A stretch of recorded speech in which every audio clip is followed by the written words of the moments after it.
हाय learners. तो resolve 2025 जैसा कि आप जानते हैं कि ये वाला 2024 एंड होने वाला है और स्टार्ट होने वाला है आपका ईयर 2025। तो न्यू ईयर रेजोल्यूशन के तौर पर आप ले सकते हैं अनअकैडमी का सब्सक्रिप्शन। ये सब्सक्रिप्शन आपको देगा सक्सेस, यानी कि हम आपका हाथ तब तक नहीं छोड़ेंगे जब तक कि आप सक्सेसफुल ना हो जाएं। इसी चीज़ को ध्यान में रखते हुए अनअकैडमी लेकर आया है 55% of on all the CLAT PG subscription, जिसमें ना सिर्फ आपको 55% ऑफ मिलेगा बट साथ में 1 ईयर का एक्सटेंशन भी मिलेगा। तो बेसिकली आप जो फीस पे कर रहे हैं उससे कंपैरेटिवली लेस फीस पे कर रहे हैं और साथ में आपको 2 साल का सब्सक्रिप्शन भी मिलेगा। इसी में अगर आप मेरा कोड यूज़ करेंगे AC लॉ तो मिलेगा आपको एडिशनल डिस्काउंट। ये ऑफर सिर्फ और सिर्फ 31 ऑफ दिसंबर तक ही वैलिड है। क्लैट अश्योर्स के लिए ये बोला गया है कि अगर आपने फर्स्ट परचेज कर रखा है 1 ईयर तो आपको मिलेगा 1 साल का एक्सटेंशन भी। आप कोड यूज़ कर लीजिए। अगर आपका इस साल नहीं हुआ है और सब्सक्रिप्शन है तो आप इसमें एडिशनल और करवा सकते हैं। ठीक है, इसी चीज़ के साथ में legend LLM legend CUET LLM वाला जो बैच है वो स्टार्ट हो चुका है, क्योंकि हम जानते हैं कि मार्च में आपके पेपर हैं। इन्हीं पेपर को ध्यान में रखते हुए सिलेबस पूरा कंप्लीट करना है और कंप्लीट करने के लिए 5 दिसंबर से स्टार्ट हो चुकी है आपकी CUET LLM की क्लासेस, जिसमें आपको मिलेंगे 100+ लाइव क्लासेस और साथ में मिलेंगे आपके डाउट सॉल्विंग सेशंस भी।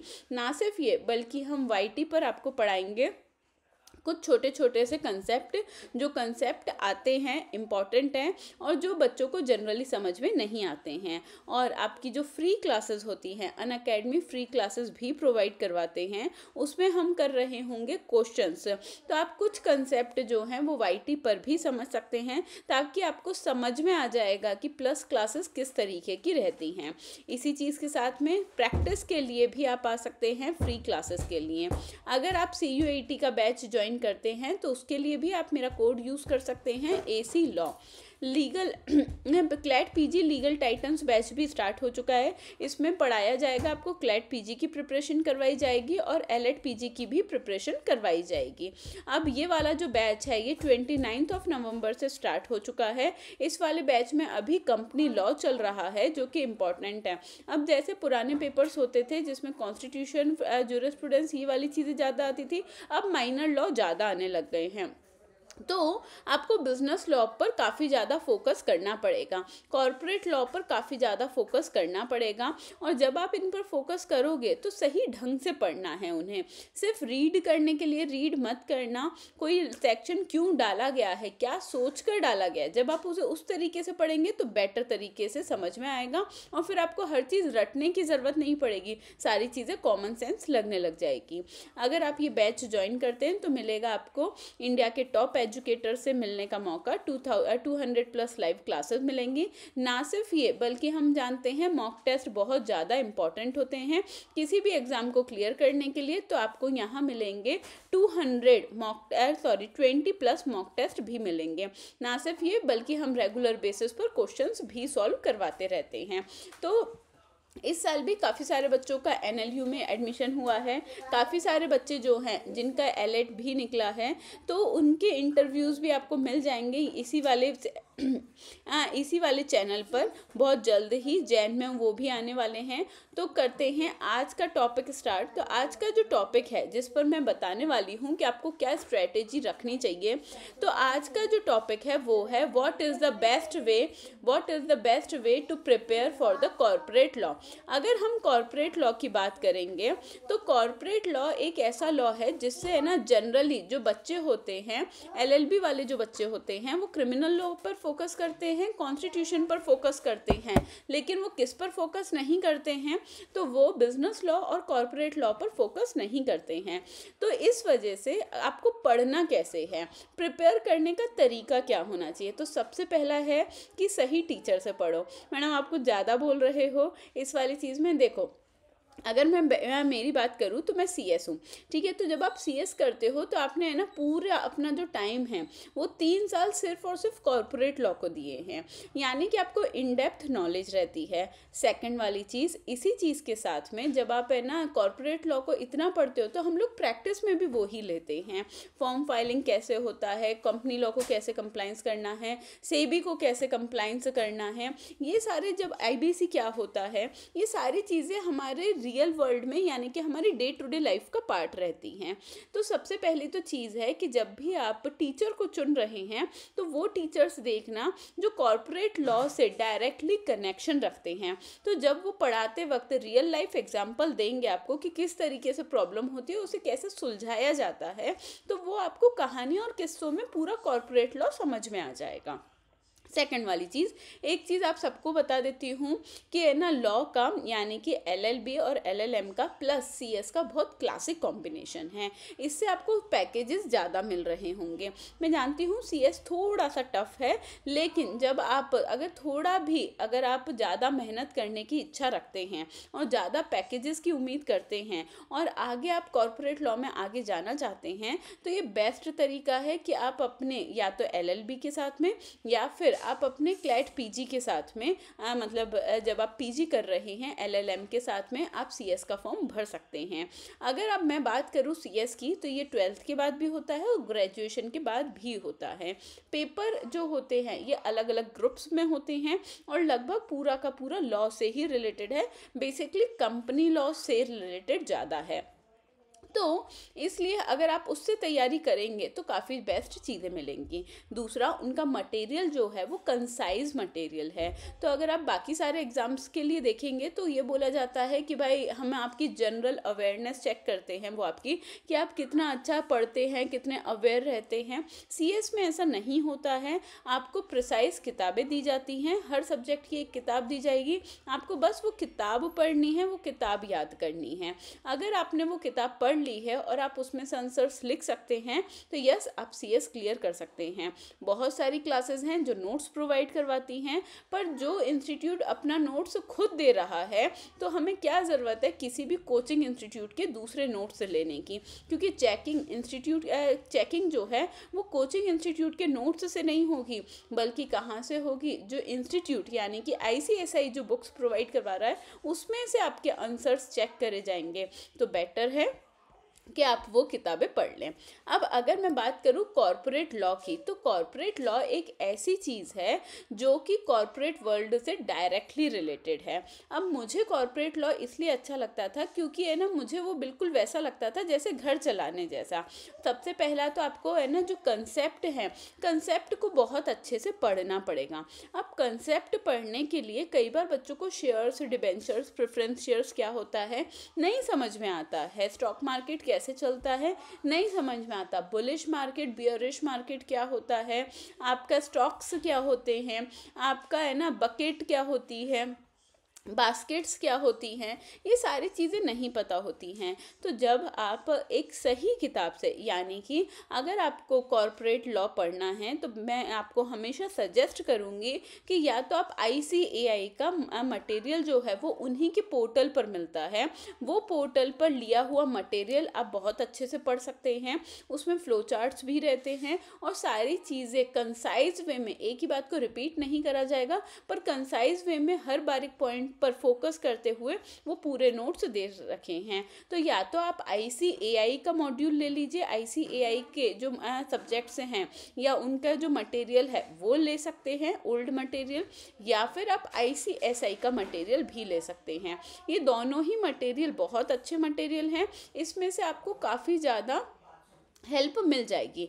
दूसरा, अगर कंसेप्ट तो आपने क्लियर कर लिया, यानी कि आपने ये किताब उठाई, आपने पहले है ना सबसे पहले अगर आप मान लो कि इंडियन कॉन्ट्रैक्ट एक्ट ले रहे हो तो कॉन्ट्रैक्ट एक्ट को पढ़ने के लिए सबसे अच्छा है कि सीए फाउंडेशन में कॉन्ट्रैक्ट एक्ट पूरा दे रखा है, आप वो पढ़ सकते हो। सेकंड, अगर आपको है ना कॉर्पोरेट कंपनी लॉ का बेस समझना है तो भी आईसीएआई का फाउंडेशंस में आपको है ना कॉर्पोरेट लॉ का बेस बता रखा है कि भाई प्राइवेट कंपनी क्या होती है, पब्लिक कंपनी क्या होती है, फीचर्स क्या होता है, होता है, lifting up of corporate veil क्या होता है, सेपरेट लीगल आइडेंटिटी क्या होता है, और कुछ केस लॉज भी दे रखे हैं। तो यानी कि आपका जो बेस है वो ICAI के फाउंडेशन में कॉर्पोरेट लॉ जो है उससे तैयार हो जाता है। फिर आप नेक्स्ट जो आपको बुक उठानी है वो बुक उठानी है ICAI की इंटर लेवल की। तो इंटर लेवल की बुक में 2 पार्ट्स हैं आपके। पहला है कॉर्पोरेट लॉ। कॉर्पोरेट लॉ में आपका आ जाएगा पूरा कंपनी लॉ। अब उसमें अच्छी बात ये कर रखी है कि जब आप कंपनी लॉ पढ़ते हैं ना, तो कंपनी लॉ में जो बोर्ड मीटिंग है और जो आपकी एनुअल जनरल मीटिंग है, दोनों के प्रोविजंस जस्ट अपोजिट जाते हैं। अगर एक में बोल रखा है नोटिस देना कंपलसरी है, तो दूसरे में बोल रखा है कि नोटिस देना तो ज़रूरी है पर सब तक पहुँचे ये ज़रूरी नहीं है। तो ऐसे बहुत सारी चीज़ें हैं जो कि आपके बोर्ड मीटिंग की जस्ट उल्टी चलती हैं एनुअल जनरल मीटिंग से। ठीक है, तो ऐसे में जो अगर आप इंटर का देखेंगे, CA इंटर का देखेंगे, तो वो सिर्फ और सिर्फ किससे रिलेटेड है, बोर्ड मीटिंग से, एनुअल जनरल मीटिंग से रिलेटेड है। तो यहाँ आपको कंपनी को बड़े तौर पर देखने को मिलेगा, यानी कि कंपनी का इनकॉर्पोरेशन कैसे करा जाता है, प्रोस्पेक्टस क्या होता है, कैपिटल्स क्या होती हैं, कैपिटल के बाद आपका पूछा जाएगा डायरेक्टर्स क्या होते हैं, एनुअल जनरल मीटिंग्स किस तरीके से कंडक्ट करवाई जाती हैं, मैनेजमेंट ऑफ द कंपनी। तो ये सारी की सारी जो चीज़ें हैं वो आप वहाँ काफ़ी अच्छे से पढ़ सकते हैं।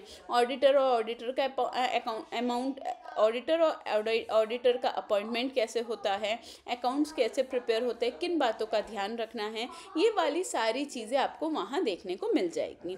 फिर आप फाइनल ले सकते हैं। फाइनल में आपको मिलेगा पूरा का पूरा बोर्ड मीटिंग से रिलेटेड चीज़ें एकदम प्रिसाइज वाले मैनर में, यानी कि क्या क्या होता है बोर्ड लेवल पर, क्या क्या करा जाता है। अगर आप ये 3 बुक्स जो हैं वो लगभग आप है ना एक हफ्ते में आप ये 3 बुक कंप्लीट कर सकते हैं। अगर आप सुबह से लेकर शाम तक प्रॉपर रीडिंग और प्रॉपर अगर अपना है ना टाइम टेबल बनाएंगे, तो कॉर्पोरेट लॉ जो है वो 15 से 20 दिन में आप पूरा का पूरा कंपनी लॉ ख़त्म कर सकते हैं। अब अगर मैं बात करूँ सेबी की, क्योंकि है ना कई बार सेबी भी पूछा जाता है और IBC भी पूछा जाता है। तो IBC भी आपको है ना इंडिया ये इंटर वाले जो बुक है उसमें दे रखा है। और जहाँ तक बात करें सेबी की कि सिक्योरिटी लॉ की, तो ICSI के एग्जीक्यूटिव वाले ग्रुप में आपको है ना SCRA मिल जाएगा, यानी कि सेबी और सेबी से रिलेटेड, स्टॉक मार्केट से रिलेटेड सारी चीज़ें मिल जाएंगी, लिस्टिंग, डी लिस्टिंग सब कुछ मिलेगा, हर छोटी माइन्यूट बात तक मिलेगी। तो आप वो वहाँ से पढ़ सकते हो। अगर आपने ये मटेरियल पढ़ा है किसी भी एग्ज़ाम के लिए, चाहे आप क्लैट PG कर रहे हो, एलएड कर रहे हो, या फिर आप जुडिशरी के लिए प्रिपेयर कर रहे हो, अगर इनमें से कोई भी बुक अगर आपने पढ़ रखी है तो आपके लिए कॉर्पोरेट लॉ बहुत सही है। क्योंकि कॉर्पोरेट लॉ का अगर आपने बेस अच्छा तैयार करवा रखा है, कंसेप्ट जो है वो अच्छे समझा रखे हैं, तो उसके बाद की पूरी चीज़ें कॉमन सेंस लगने लग जाती हैं।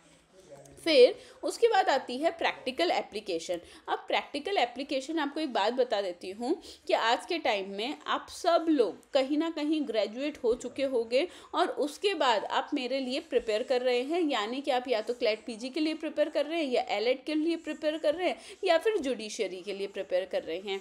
आप लोगों के लिए अच्छा है कि आप अलग अलग तरीके के फॉर्म्स को MCA 21 MCA ministry of corporate affairs .21 वाली .gov वाली वेबसाइट है, उसे ज़रूर एक्सप्लोर करिए। जब आप उसे एक्सप्लोर करेंगे तो आपको पता पड़ेगा कि यहाँ क्या करा जाता है, यहाँ किस तरीके से फॉर्म फाइलिंग करे जाते हैं। एक बार आपको फॉर्म फाइलिंग करने का तरीका समझ में आ गया तो उसमें फ़ायदा ये रहेगा कि आप पैसे कमा सकते हैं, डिग्री चाहे कुछ भी हो, क्योंकि उसमें CA CS CMA भी साइन करते हैं और दूसरा उसमें कई सारों में लॉयर्स भी साइन कर सकते हैं। तो एक बार अगर आपको वो फॉर्म्स भरने आ गए तो आपका है ना सोर्स ऑफ इनकम जनरेट हो सकता है। तो जितना आप उसमें प्रैक्टिस करेंगे ना, प्रैक्टिकल एप्लीकेशन जितनी ज़्यादा लगाएंगे उतना ज़्यादा आपको फ़ायदा मिलेगा। और उसके बाद आता है वर्चुअलाइजेशन। अब कॉर्पोरेट लॉ एक पूरी ऐसी चीज़ है जो आप वर्चुअली देख सकते हैं। मतलब मैं ऐसे कई सारे लोगों से मिली हूँ जो पूरा लॉ जो है वो है ना सेक्शन वाइज पूरा लॉ बोल सकते हैं, 1 से लेकर एंड तक। इतने प्यार से वो लॉ लिखा गया है और उसमें कहीं कोई मिस्टेक जैसी चीज़ नहीं लगती है।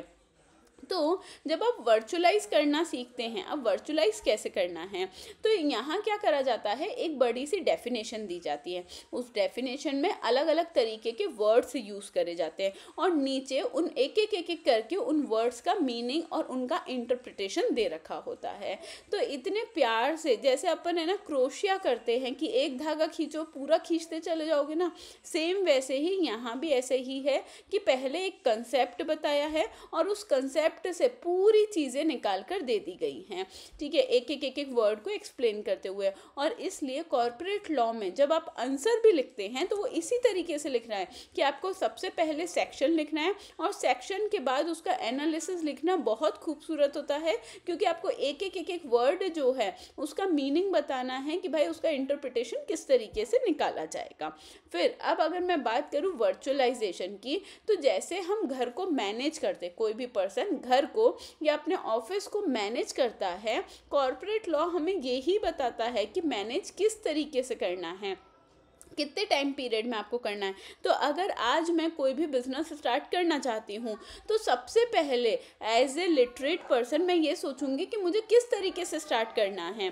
तो अगर मुझे एक नॉर्मल एंटरप्रेन्योरशिप जैसे करना है, क्या मुझे उसे कंपनी फॉर्मेट में करना है, पार्टनरशिप में करना है, ओपीसी में करना है, क्या करना है, और मैं फ्यूचर कैसा देखती हूँ अपना। तो कई सारे लोग आते हैं और बोलते हैं कि मैडम हम बिजनेस करना चाहते हैं, ओपीसी बना लें। वैसे ऑल्दो आपको ओपीसी नहीं बनाना चाहिए। जब भी आप में कभी भी इस वाली चीज़ के लिए हमेशा क्लियर रहना, अगर आप कोई भी बिजनेस जो है वो टेस्ट करना चाहते हैं, टेस्ट इन सेंस कि आप देखना चाहते हैं कि आपका बिजनेस अच्छा चलेगा या नहीं चलेगा, तो over a period of time आपको क्या करना चाहिए, सिर्फ और सिर्फ एक जीएसटी नंबर लेते हुए आपको एज एन एंटरप्रेन्योर उसे चालू कर देना चाहिए। जब आप इसे चालू कर देते हैं तो उसके बाद आपको सिर्फ एक बेसिक कंप्लाइंस करना होता है, जीएसटी की रिटर्न भरनी होती है। अगर आपका बिजनेस जो है वो है ना 5 साल तक सही चल रहा है और डिसेंट इनकम आ रही है, अब आप एक्सपेंशन के लिए जा रहे हैं, तो आपको ओपीसी बनानी चाहिए। क्योंकि जब भी आप कोई भी कंपनी फॉर्मेट में अगर आप कंपनी फॉर्मेट में अगर आप खुद को रजिस्टर करवा देंगे तो आपके कंप्लाइंस बहुत ज़्यादा रहेंगे। अगर कंप्लाइंस ज़्यादा रहेंगे तो आप बिजनेस पर फोकस ना करते हुए कंप्लाइंस पर ज़्यादा फोकस करोगे। तो कंपनी लॉ जो है या कोई भी बिजनेस फॉर्मेट हमेशा एक सिंपल जीएसटी नंबर के साथ स्टार्ट करना और बाद में उसके एक्सपेंशन के लिए सोचना। अगर आप पहले ही सीढ़ी पे, आपको कई बार बोला जाएगा कि आप क्या करिए, आप है ना ये बिज़नेस फॉर्मेट यानी कि प्राइवेट लिमिटेड वाली कंपनी अगर होगी तो हम आसानी से आपके साथ एग्रीमेंट कर लेंगे, तो वो आपको एक तरीके से लालच दे रहे हैं। लेकिन आप अगर अपने बेस्ट हैं यानी कि आप बहुत अच्छी सर्विसेज प्रोवाइड करवाते हैं तो वो पर्सन फिर भी आप ही से ही लेगा। तो बजाय अपने कंपनी का फॉर्मेट चेंज करने के लिए कि नहीं हमें ना जीएसटी नंबर नहीं, सिर्फ प्राइवेट कंपनी ही बनाएंगे, तो बजाय ये करने के आपको बेस्ट तरीका है कि आप पहले नॉर्मल तरीके से बिजनेस स्टार्ट करिए, नॉर्मल जीएसटी नंबर लेकर, और उसके बाद आपको कंपनी फॉर्मेट में जाना चाहिए। अब कंपनी फॉर्मेट में जाने के बाद भी एक स्टेज आती है जब आपको आईपीओ लाना होता है, आप एक्सपेंशन के लिए जाते हो, तो ये वाली चीज़ें आपको खुद को समझ में आती हैं कि कंपनी कितनी बड़ी हो चुकी है कि आप लिस्टिंग के लिए जा रहे हैं या फिर आप आईपीओ के लिए ला रहे हैं। तो ये वाली बहुत सारी चीज़ें, जैसे कि आपको बता देती हूँ कि कई सारी, जैसे शायद जीरोधा है, ग्रो एप्लीकेशन जीरोधा, और ऐसी कई सारी हैं जिन्होंने एक लंबे टाइम तक एक एज ए पार्टनरशिप फर्म उन्होंने काम करा था, और जब उनका बिजनेस पूरी तरीके से अच्छा चलने लगा, फ्लरिश करने लग गया, तो उन्होंने अपनी पार्टनरशिप फर्म को कन्वर्ट करवा लिया प्राइवेट लिमिटेड में। तो नो डाउट कन्वर्जन्स होते हैं। तो ये वाली जो चीज़ है ये आपको बिजनेस करना सिखाती है। कॉर्पोरेट लॉ बेसिकली आपको बिजनेस करना और बिजनेस को मैनेज करना सिखाती है। तो जब आप इसे इस तरीके से सोचेंगे कि एज ए एंटरप्रेन्योर मुझे किस तरीके से काम करना है, तो आप इस लॉ को काफ़ी अच्छे से समझ पाएंगे। सेकंड वाली चीज़, आप है ना किसी भी मीटिंग में, किसी भी कंपनी में कोई और पर्सन प्रेजेंट रहे या नहीं रहे, जो कंपनी सेक्रेटरी है वो हमेशा प्रेजेंट रहता है, चाहे वो बोर्ड मीटिंग हो, एनुअल जनरल मीटिंग हो, कंपनी में क्या हो रहा है वो सब कुछ उसे पता होता है, इसलिए वो की मैनेजरियल पर्सन माना जाता है।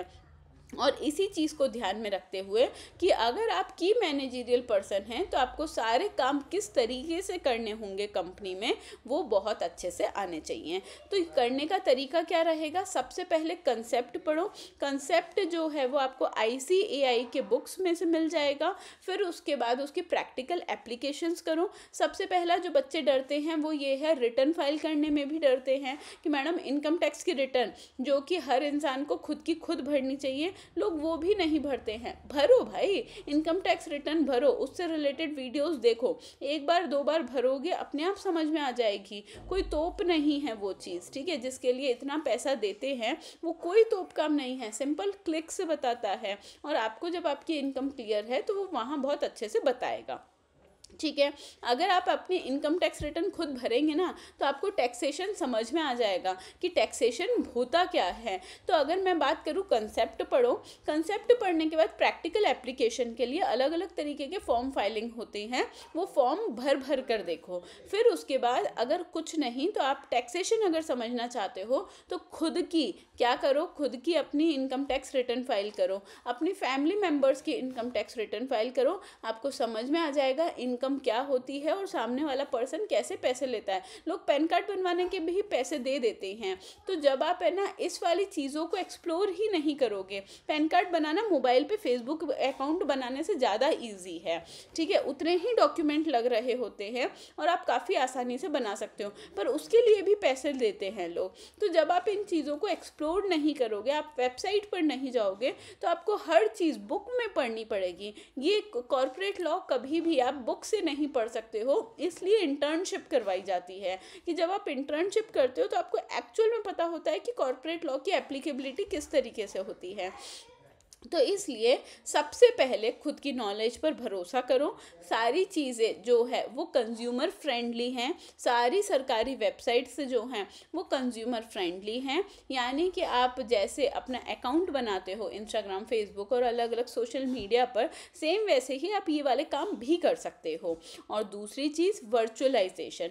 वर्चुअलाइजेशन का मतलब ये है कि हो सकता है कि जब आप कॉर्पोरेट लॉ ढंग से पढ़ोगे ना तो आपको ये समझ में आ जाएगा कि फ्यूचर में बिजनेस कैसे करना है, या फिर आप एक छोटी सी चीज़ से बड़ा बिजनेस कैसे तैयार करा जा सकता है। और कोई भी बिजनेस में प्रॉब्लम्स क्या क्या आती हैं, लिक्विडिटी क्यों मेंटेन नहीं कर पाते हैं लोग, एक्चुअल में लिक्विडिटी कितनी मेंटेन करनी होती है, ये सारी चीज़ ये वाला जो कॉर्पोरेट लॉ है वो बताता है। अगर मैं कॉर्पोरेट लॉ की बात करूँ तो कॉर्पोरेट लॉ में आपको मैं बेसिकली 5 चीज़ों की बात कर रही हूँ, जिसमें आता है आपका कंपनी लॉ, पार्टनरशिप एक्ट आता है, पार्टनरशिप एक्ट के साथ सेबी और SCRA भी आता है, और साथ में आपका टैक्सेशन और IBC आता है।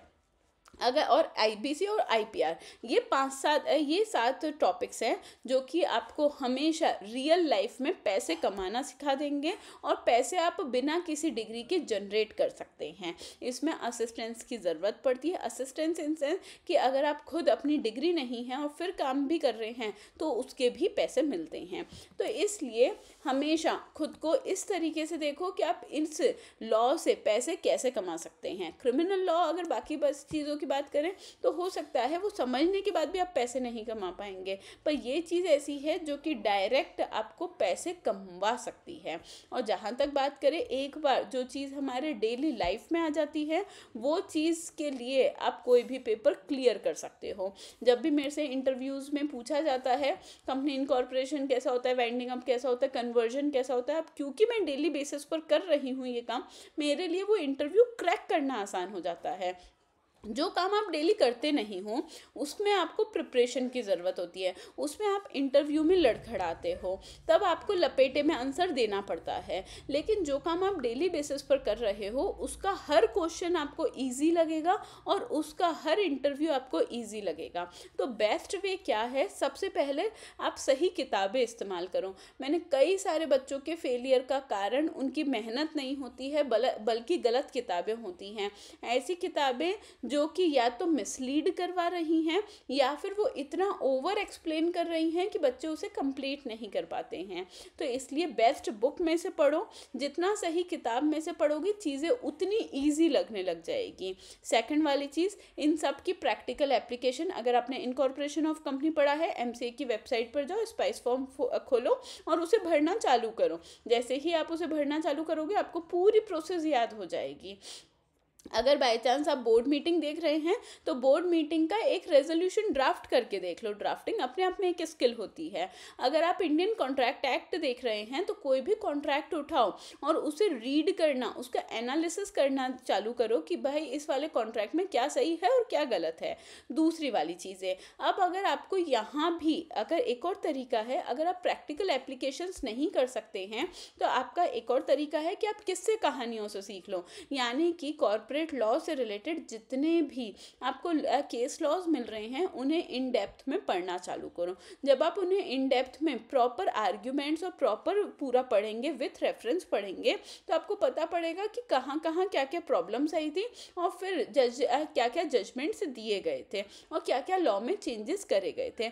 इवन यहाँ कॉर्पोरेट लॉ में जैसे जब चेंजेस करे जाते हैं, अगर कंपनी लॉ में पहले ये होता था कि है ना, ऑडिटर जो है वो हमेशा आजीवन सेम ऑडिटर रखते थे, पर जिस तरीके से घोटाले होने चालू हुए, स्कैम्स होने चालू हुए, तो ये बोला गया कि नहीं, कोई भी ऑडिटर रहेगा वो 5 साल तक रहेगा और इंडिविजुअल अगर कोई ऑडिटर है तो 5 साल तक रहेगा, कोई फर्म अगर ऑडिटर है तो 10 साल तक रहेगी और फिर 5 साल का कूलिंग पीरियड होगा जिसमें वो कंपनी के साथ बिल्कुल एसोसिएटेड नहीं रहेगा और बाद में फिर वो वापस वहाँ ऑडिटर बन सकता है। ये वाला क्यों करा गया? ताकि जब दूसरा ऑडिटर आएगा वो दूसरी तरीके से काम करेगा।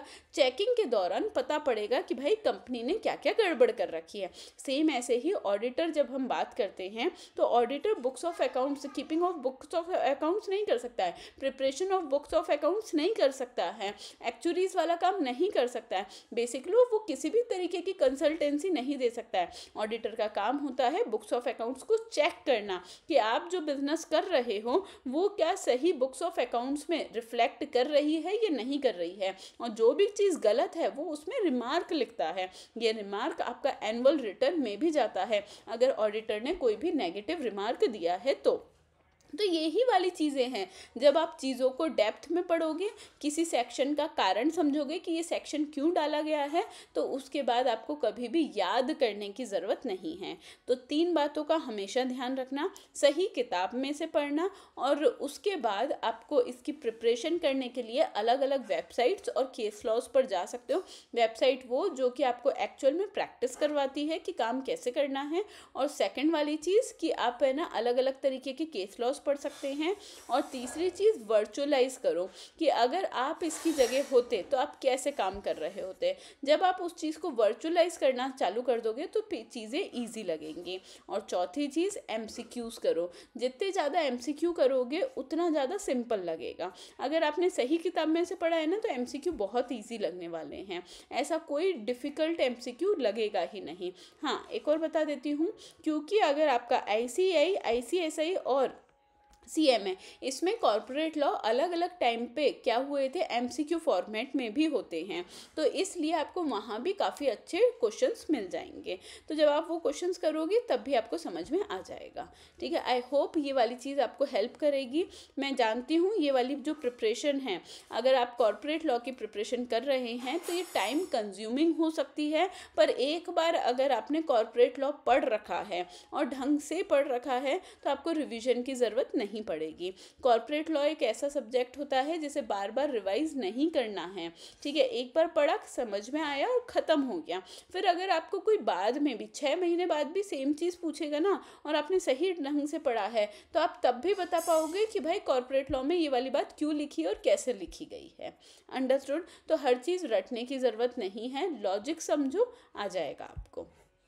चलो, और वैसे भी अगर आपको अभी भी ये चीज़ जो मैं बता रही हूँ वो समझ में नहीं आई है, तो हम वाईटी पर स्टार्ट करने वाले हैं कॉर्पोरेट लॉ की सीरीज़, जिसमें मैं अलग अलग तरीके के कंसेप्ट बताऊंगी, जैसे कि कंपनी और टाइप्स ऑफ कंपनीज क्या होती हैं, lifting up of corporate will क्या होता है, सेपरेट लीगल एंटिटी का मेन केस कौन सा है। तो मैं आपको अलग अलग टॉपिक समझाने की कोशिश करती हूँ, और मैं उम्मीद करती हूँ कि शायद मेरे थोड़े से एफर्ट से आपका कॉर्पोरेट लॉ थोड़ा और इजी हो जाए, आप शायद उसे अपना बना सकें, फ्रेंडली वे में देख सकें।